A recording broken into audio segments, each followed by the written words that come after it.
ሀራምቤ ሬዲዮ 98.7 ከነሙሉ ክብሩ። መካከለኛው ምስራቅ የነዳጅ አምራች ሀገራት እንደ ሳውዲ አረቢያ፣ ኢራን፣ የተባበሩት አረብ ኤሚሬቶች፣ ኩዌት፣ ኢራቅና ኳታር ያሉ ሀገራት አብዛኛውን የነዳጅና የተፈጥሮ ጋዝ ምርታቸውን በሆርሙዝ ሰርጥ በኩል ወደ ውጭ ይልካሉ። በአሁኑ ወቅት ሰርጡ በመዘጋቱ ሀገራቱ ምርታቸውን ለገበያ ማቅረብ ባለመቻላቸው ከፍተኛ የገቢ ኪሳራ እንደሚገጥማቸው የተዘገበ ነው። በተለይ እንደ ቻይና፣ ህንድ፣ ጃፓን፣ ደቡብ ኮሪያና አውሮፓ ህብረት አባል ሀገራት ያሉ ትላልቅ ኢኮኖሚዎች ከዚህ ክልል በሚወጣ ነዳጅ ላይ በእጅጉ ጥገኛ ናቸው። ስለ ሰርጡ መዘጋትና አዳጋች የሚያደርገውን ሁኔታ የጠቀሱት በአዲስ አበባ ዩኒቨርሲቲ የፋይናንስና ኢንቨስትመንት ረዳት ፕሮፌሰር ሰዋላ አባተ የነዳጅ አቅርቦት መቋረጥ የኢኮኖሚ ቀውሶችን ያስከትላል ብለዋል። እንግዲህ ግጭት ወይም ጦርነት የምንለው ነገር ከዚህ በፊት ሌሎች አካባቢዎችም ነበሩ፣ አሁንም አሉ። ይሄኛው ግጭት ለየት የሚያደርገው በዋናነት በዓለም አቀፍ ደረጃ የነዳጅ ምርት አቅርቦት በሚያከናውኑ አገራት መካከል ወይም እነሱ በሚገኙበት ጂኦግራፊካል ኤሪያ አካባቢ ላይ የጦርነት ግጭት ከመከሰቱ ጋር ተያይዞ አንድም ጦርነት ውስጥ ያሉ አገራት አቅርቦታቸው በመቋረጡ፣ ሁለትም ሌሎች ነዳጅ ማቅረብ የሚችሉ አካላት ደግሞ የነዳጅ መተላለፊያ ኮሪደሩ ግጭት ውስጥ ባለች ሀገር በመዘጋቱ ምክንያት አጠቃላይ ዓለም አቀፍ ገበያው ላይ የነዳጅ አቅርቦት እንዲቀዛቀዝና እንዲቀንስ አድርጓል። ያንድን ምርትና አገልግሎት ዋጋ ደግሞ የሚወሰነው በአቅርቦትና ፍላጎት ሚዛን ነው። ስለዚህ ፍላጎቱ ባለበት ነው ያለው፣ ግን አቅርቦቱ ላይ በዓለም አቀፍ ደረጃ ያለው አቅርቦት እየቀነሰ ከመምጣቱ ጋር ተያይዞ የነዳጅ ዋጋ በከፍተኛ ደረጃ እየጨመረ ይገኛል። ይሄም ጭማሪ በዘላቂነት አንደኛ ግጭቱ እስካልተፈታ ወይም እስካልቆመ ድረስ፣ ሁለተኛ የሆርሙዝ የሚባለውን ሰርጥ የዘጋችው ኢራን ይህን እገዳዋን እስካላነሳሽ ድረስ በቀላሉ በዓለም አቀፍ መዳረሻዎች ገበያዎች ላይ ይጓዝ የነበረውን የነዳጅ ምርት እንዲቆም ስለተደረገ የእሱ ኢምፓክት እንግዲህ በየቤቱ በየሀገሩ በየግለሰቡ ኪስ እየገባ ይገኛል። የነዳጅ ጉዳይ የወቅቱ አስቸጋሪ ሁኔታ ሆኖ በተለያዩ ሀገራት እየተስተዋለ ይገኛል። መንግስትም በተለያዩ የነዳጅ ተጠቃሚ አገልግሎቶች ላይ ጭማሪዎችን አድርጓል። ጠቅላይ ሚኒስትሩን ጨምሮ የተለያዩ የመንግስት የስራ ኃላፊዎች ነዳጅን በመቆጠብ እንዲጠቀሙ ሲናገሩ ሰንብተዋል።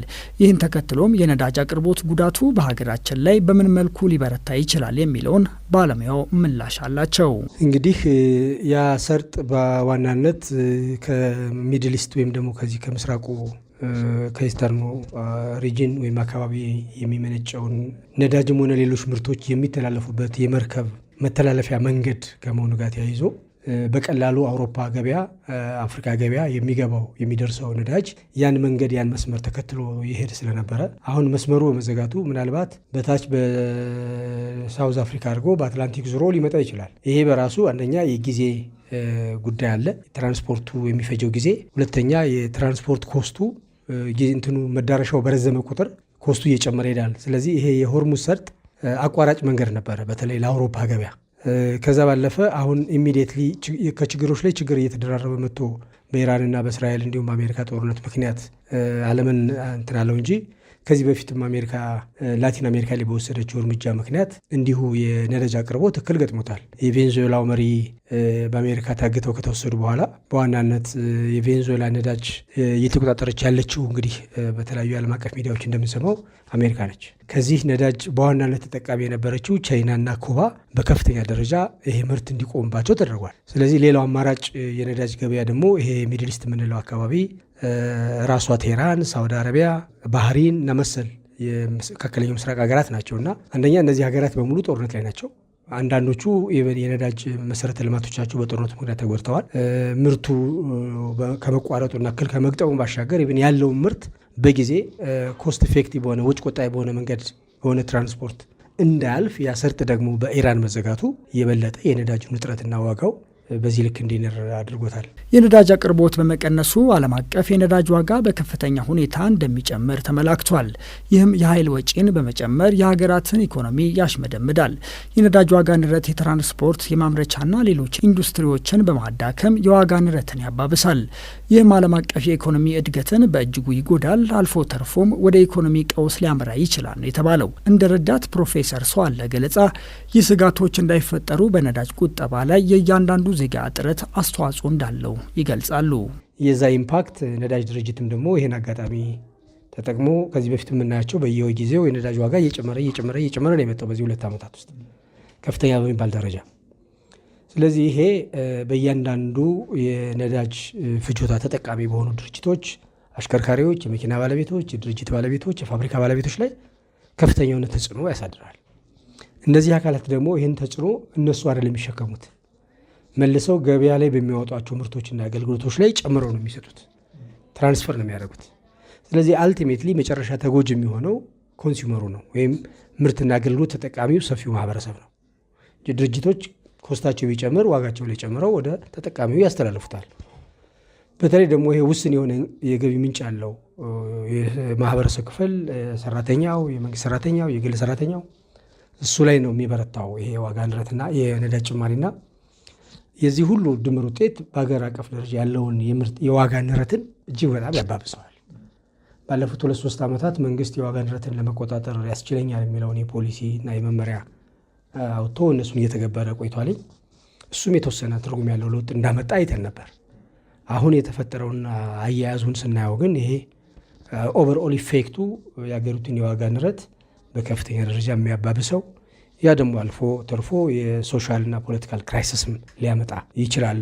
የነዳጅ አቅርቦት እጥረትና የምጣኔ ሀብት ችግሮች በሀገራት ውስጥና ሀገራት መካከል ያለውን የፖለቲካ አለመረጋጋት ሊያባብሱ ይችላሉ። የኃይል ደህንነት ስጋት ከፍተኛ ዲፕሎማሲያዊና ወታደራዊ ውጥረቶችን ሊፈጥር እንደሚችልም ይጠቀሳል። የሸቀጦች እጥረትና የዋጋ ግሽበት ሰርጡ ለሌሎች ሸቀጦችም መጓጓዣ ወሳኝ ነው። ከጣቢያችን ጋር ቆይታ ያደረጉት የምጣኔ ሀብት ባለሙያው በመንግስት በኩል እንዲሁም በዜጎች በኩል ሊወሰድ ስለሚገባው ጥንቃቄና የመፍትሄ አቅጣጫ ነግረውናል።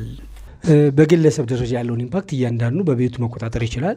የዛ ድምር ውጤት ደግሞ አገራዊ የነዳጅ ፍላጎትን መቀነስ ይችላል። ስለዚህ እያንዳንዱ ሰው የሚያነሳት ድንጋይ ኦቨርኦል የሆነው አግሪጌት የሆነውን ኢምፓክት ከመከላከልና ሊያሳድር የሚችለውን ተጽዕኖ ከመገደብ አንጻር የራሱ የሆነ አስተዋጽኦ ይኖረዋል። ለምሳሌ እኔ ከዚህ ተነስቼ እዚህ በቅርብ ቦሌ መድኃኒዓለም ለመሄድ መኪና ስነስቼ በዚህ መዞር የለብኝም። ወክ አድርጌ መሄድ ለጤናም ጥሩ ነው፣ ነዳጅም ይቆጥባል። ሌሎችም እንደዚሁ በየግላችን የምናደርጋት ይፈርት ድምር ውጤቱ አገራዊ የነዳጅ ፍላጎትን መቀነስ ስለሚያስችል የመንግስትንም ፕሬዠር ኮንትሪቢዩት እናደርጋለን፣ እናግዛለን። እንደ ግለሰብ ኪሴ ላይ ይገባ የነበረውን ችግር መቋቋም ይችላለሁ። ከዛ አንጻር ነው የነዳጅ ዋጋው እየጨመረ በሄደ ቁጥር የኔ ወጪ አብሮ እየጨመረ ነው የሚሄደው። ስለዚህ ወጪን ለመቆጠብ ነዳጅን በቁጠባ መጠቀም ያስፈልጋል። አላስፈላጊ ቦታዎችን መኪና ድራይቭ ማድረግ፣ ረዥም ጊዜ ሞተር አስነስቶ መቆየት በራሱ ነዳጅ ኮንሱም ያደርጋል። ስናየው ትንሽ የሚመስለን ነገር ግን የአንድ ሰው የሁለት ሰው የመቶ ሰው የመቶ ሺህ ሰዎች ኢፈርት ትርጉም ያለው ለውጥ ሊያመጣ ይችላል እና ከዛ አንጻር ነው ቁጠባ የሚባለው። ሀራምቤ ሬዲዮ 98.7 ከነሙሉ ክብሩ